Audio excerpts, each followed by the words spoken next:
Malam ini, Ratu resmi pindah ke rumah Haruna. Ia kembali ke kamar setelah makan malam bersama keluarga barunya. Anggota keluarga yang lainnya sedang berkumpul di ruang keluarga, menonton televisi sambil menikmati makanan ringan. Gadis itu belum terbiasa untuk berkumpul bersama yang lain. Masih terasa canggung saat duduk bersama mereka. Ia lebih memilih duduk di balkon kamarnya, menatap langit malam yang terlihat pekat. Sepertinya akan turun hujan lebat malam ini.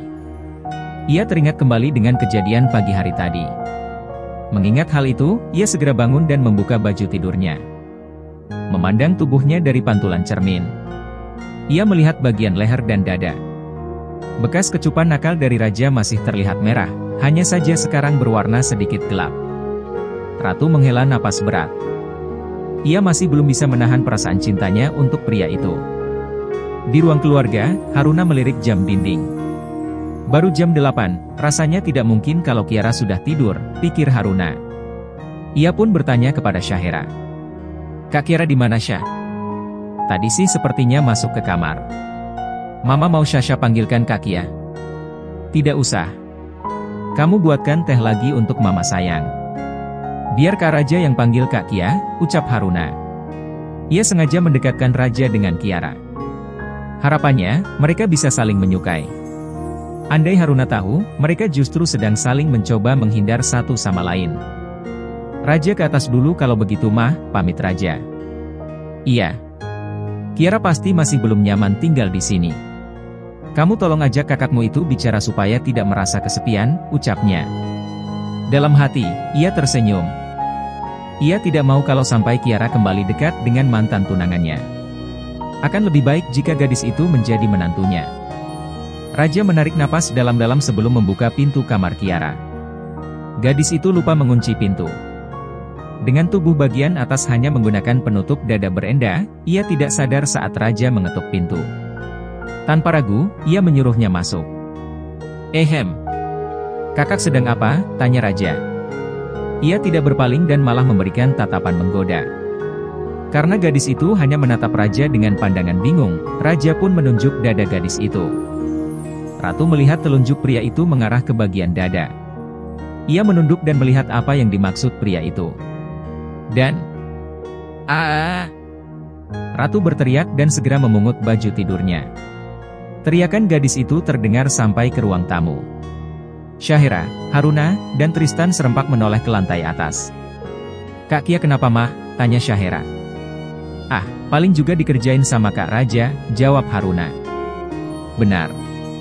Kakakmu itu sedang punya mangsa baru untuk dikerjai, ucap Tristan. Hah, dasar Kak Raja. Selalu saja menjahili orang, gerutu Syahera. Mereka tidak menghiraukan teriakan Ratu. Acara televisi yang sedang mereka tonton itu sangat lucu. Mereka bertiga tertawa terbahak, melupakan teriakan yang baru saja didengar. Ratu memakai bajunya sambil membelakangi Raja. Pria itu tidak mau berbalik bahkan setelah gadis itu berteriak. Gen murni ayahnya telah mengalir sempurna, terutama soal sifat mesumnya. Kak, kamu mau apa kesini? Apa kamu tidak bisa mengetuk pintu sebelum masuk? Tanya Ratu dengan pandangan tajam. Aku sudah mengetuk pintu dan kau sudah menyuruhku masuk. Seharusnya, aku yang menasihati kakak. Lain kali, pastikan sudah berpakaian dengan benar sebelum menyuruh seorang pria masuk ke dalam kamar, goda Raja. Ia maju perlahan-lahan mendekati gadis itu. Ratu bersikap waspada, ia takut pria di hadapannya itu menyerang seperti saat ia mabuk. Apa yang sedang kau lihat? Tanda cintaku? Ia menatap leher gadis itu. Tanda kiss mark masih mewarnai leher jenjang gadis berambut coklat itu. Berhenti bersikap kurang ajar padaku Raja. Kita bersaudara sekarang. Jadi, jangan pernah menyentuhku lagi. Ratu mengancam pria itu. Walaupun ia merasa ikut bersalah karena membalas kecupan Raja kemarin. Namun, ia harus bisa membuat batas di antara mereka. Aku hampir gila saat memikirkanmu dalam pelukan pria lain. Aku sudah memutuskan. Aku akan tetap mengejarmu, sampai kau mau mengakui kalau perasaanmu sama denganku. Kau juga tidak bisa menghapus perasaan cintamu padaku. Kau, maukan memperjuangkan cinta kita? Aku tidak peduli, sekalipun kita bersaudara. Aku mencintaimu. Selalu, ucap Raja. Kamu gila. Aku tidak mau berbuat gila sepertimu. Menjalin hubungan dengan saudara kandung sendiri itu dilarang. Jangan bicara sembarangan. Pergilah. Gadis itu berbalik, ia melangkah ke balkon. Duduk kembali di sana tanpa memedulikan, apakah pria itu sudah keluar dari kamarnya atau belum. Mendengar tanggapan dingin dari Ratu, ia keluar dari kamar gadis itu dengan perasaan terluka. Ia memutuskan untuk tetap mempertahankan cintanya. Namun, gadis itu memilih menjadi kakaknya. Di ruang keluarga, Haruna mencari informasi tentang hubungan Raja dan Ratu dahulu. Ia bertanya pada Syahera, karena gadis itu sering mengatakan tentang mereka. Sayang, kamu tahu tidak soal perasaan Bu Ratu sama Kak Raja dulu? Mama penasaran, sebelum Raja mengetahui Ratu itu adalah Kiara. Kira-kira, hubungan mereka seperti apa? Tanya Haruna memancing Syahera. Kalau Kak Raja, sepertinya suka sama Bu Ratu. Tapi, Bu Ratu menganggap Kak Raja sebagai siapa, Syasha tidak tahu. Kalau dilihat dari sikap Kak Kiara sekarang, sepertinya dulu hanya menganggap Kak Raja sebagai salah satu muridnya saja deh mah. Memangnya kenapa sih? Gadis itu merasa heran karena Haruna tiba-tiba menanyakan soal Ratu. Tidak apa-apa. Mama cuma khawatir mereka punya hubungan saja, kila Haruna. Ia merasa kecewa mendengar Ratu tidak menyukai Raja. Sepertinya, aku hanya bisa membuat mereka dekat satu sama lain dengan perlahan-lahan. Semoga saja berhasil. Sudah malam, Mama mau tidur, pamit Haruna. Papa juga mau tidur. Syasha, besok sekolah. Tidur juga sana, perintah Tristan. Iya Pak, jawab Syahera. Ia mematikan televisi dan masuk ke kamarnya. Iya. Sarapan sayang, panggil Haruna. Mereka sudah berkumpul di ruang makan, hanya tinggal menunggu Ratu turun dan bergabung bersama mereka. Raja berangkat ke kantor lebih dulu. Ia tidak ingin melihat wajah Ratu. Bukan karena marah atau benci, tapi ia takut terluka lebih dalam. Hatinya sudah terluka dengan pernyataan Ratu semalam. Akan lebih terluka lagi, jika ia harus bersikap manis kepada gadis itu, tapi sebagai adiknya. Ia tidak mau menganggap Ratu sebagai kakaknya. Kiara sarapan bersama Syahera, Haruna, dan Tristan. Ia sedikit kecewa karena Raja tidak ada bersama mereka. Apa dia membenciku? Tanya gadis itu dalam hati. Syasha berangkat sekolah bareng Kak Kiara. Boleh kan? Tanya Syahera kepada Ratu. Mereka akan pergi ke sekolah yang sama, jadi tidak masalah kalau mereka pergi bersama. Tentu saja. Kita pergi ke tempat yang sama, muridku, goda Ratu. Mama lupa loh. Kia wali kelas Syasha ya? Iya mah. Ratu menjawab singkat. Selesai sarapan, Syahera pergi bersama Ratu ke sekolah. Tristan pergi ke ban seperti biasa. Haruna sudah memiliki rencana untuk nanti siang. Ia akan membuat Ratu dan Raja makan siang bersama. Untuk membantunya melaksanakan rencana itu, ia harus pergi meminta bantuan Yuka. Halo, sayang. Sudah selesai mengajar? Tanya Haruna. Sudah mah. Kia sedang di parkiran, baru mau pulang. Ada apa mah? Suara Ratu dari seberang telepon. Bisa jemput Mama di Mall Santida? Bisa? Memangnya tidak bersama sopir? Mama pergi sama Tante Yuka, tapi mendadak Tante sakit kepala. Kamu jemput kami sekarang ya, ucap Haruna.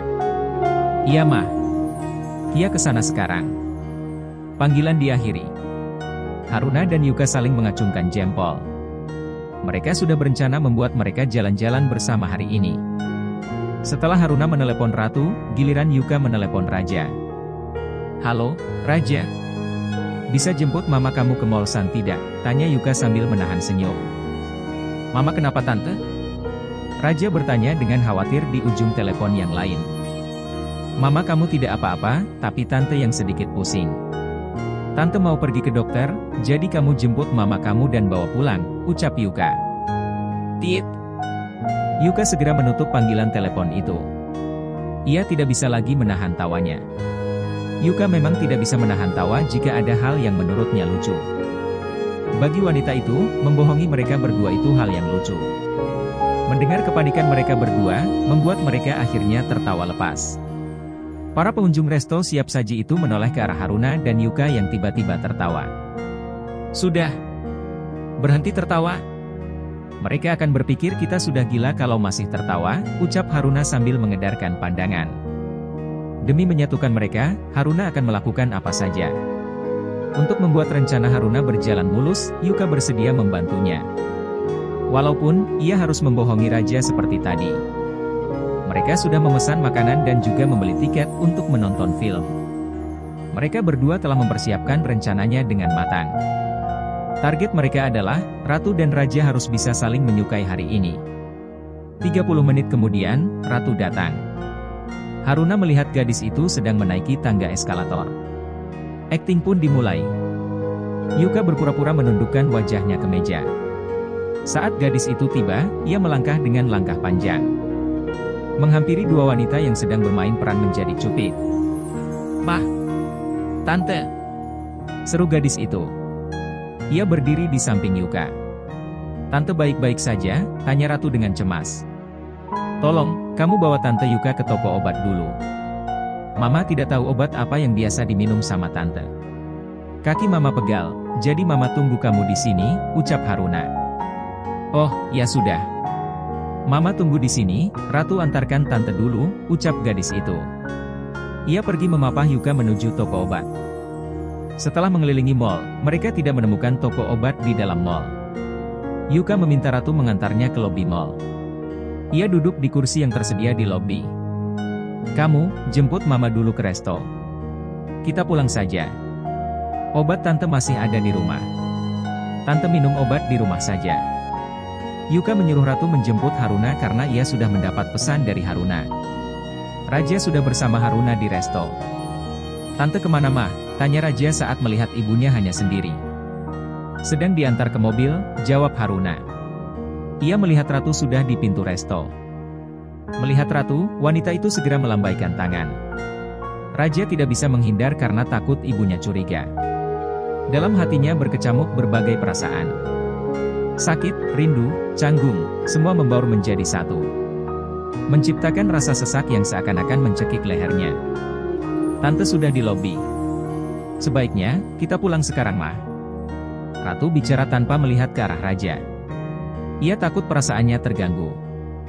"Mama dan Tante sudah memesan makanan. Sayangkan kalau tidak dimakan.